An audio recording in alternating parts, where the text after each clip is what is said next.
තෘෂ්ණාව කියන එක එහෙම ලේසියෙන් ගලවන්න පුළුවන් නෙවෙයි. ආධ්‍යාත්මයේ පරතරයට නේව සංඥා නාසඤ්ඤායතන ධ්‍යාන ඉපදුවත් ඒකටත් සත්‍ය ඇලෙනවා.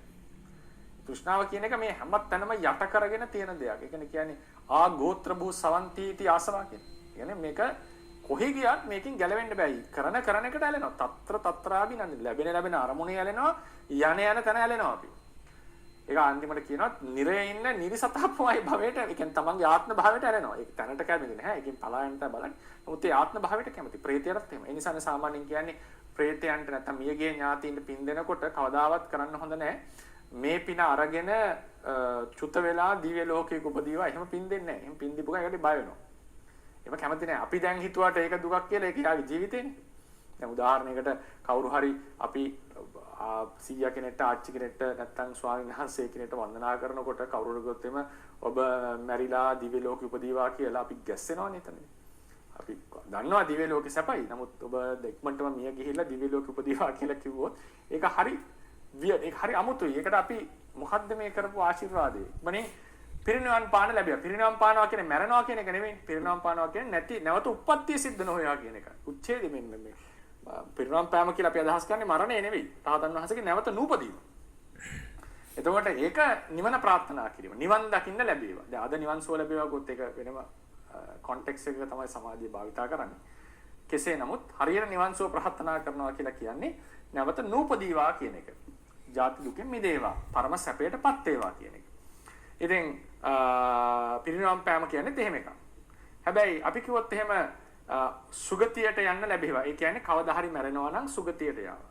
අපි කිව්වොත් ඉක්මනින්ම මේ දුකෙන් මිදිලා මැරිලා සුගතියට යාවා කියලා ආශිර්වාදයක් කරොත් එහෙම බණකට එහෙම කොහොමද ලොකු ප්‍රශ්නයකට මැදි වෙනවනේ. මොකක්ද හාමුදුරනේ කියපු කතාව කියන්නේ. ඉතින් ඕකම තමයි ප්‍රේතයන්ට නැත්තම් මියගිය ඥාතීන්ට පින් දෙනකොට අපි කිව්වොත් එහෙම මෙයා චුත වෙලා දිව්‍ය ලෝකේ ආවා කියලා අපිට ආච්චි කෙනෙක් මැරිලා ඔබ දිව්‍ය ලෝකේ ඵලයන් කියවගේ කතාවක්. ඒක ලොකු ඒක අපි කැමති නැහැ. ඒ වගේම ප්‍රේතයත් කැමති නැහැ ඒකට. ඒ සත්‍යය බය වෙනවා. ඊට පස්සේ පින ගන්න කැමති වෙන්නේ නැහැ. ඒ නිසා ඒක රේරුකාණේ නායක හමුදුත් ඒක ලස්සනට විස්තර කරනවා. එහෙම පින් දෙන්න එපා. එහෙම පින් දුනොත් ඒකට බය වෙනවා. ඒකට ගන්නෙ නැහැ පින. ඒකට අනුමෝදන් වෙන්නේ නැහැ පින. අපි දෙන්නට ඕනේ ඉන්න භවෙන් සපවත් වෙන දුකින් මිදෙන්න. പ്രേත වස්තුවේ ඉන්නේ එහෙම කතාවක්. പ്രേත වස්තුවේ ඉන්නේ ඉන්න പ്രേතාත්ම භාවයම සපවත් වෙනවා. ඉතින් යාට මාර්ගඵල ලබන්න බැරි වෙයි.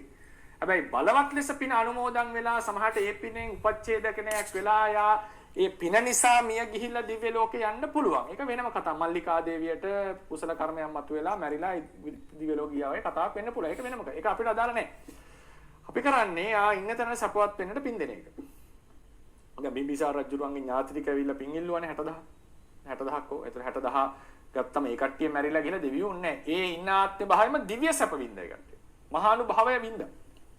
പ്രേත වස්තපාලු වෙන ගොඩාක් කතාවලත් එහෙමයි තියෙන්නේ. එතකොට සමහර අවස්ථාවල තියෙනවා പ്രേත වස්තුපාලි මැරිලා දැන් නිරයට යන්නේ මට පින් දුන්නොත් එහෙම සුගතියට යන්න පුළුවන් කියලා. ඒතර ඒ වගේ අවස්ථාවල පින් අරගෙන සුගතියට ගිය අවස්ථා තියෙනවා. කොහොමද මැරෙන්න ඉන්න සත්ත්වය. ඒ නිසා මට කියන්න අවශ්‍ය නැහැ වෙනම කතාවක්. නමුත් ඒක ප්‍රායෝගිකව වැදගත් වෙන නිසා මම කිව්වේ පින් දෙනකොට ඒක දෙන්න එපා. දුගතියෙන් මිදී සුගතියට යාවා. එහෙම කතා අපි කියන්නේ නැහැ සාමාන්‍යයෙන්. අපි කියන්නේ දුකෙන් අත මිදේවා. දුකෙන් අත මිදේවා කියලා කියන්නේ ඉන්න දුකෙන් මිදේවා. සැපෙන් අභිවර්ධන සැපයටපත් වෙනවා සැපෙන් අභිවර්ධනය වෙන්නේ. දුකටපත් වෙන දුකෙන් අත මිදෙන සැපයටපත් වෙනවා සැපෙන් අභිවර්ධනය වෙන්නේ.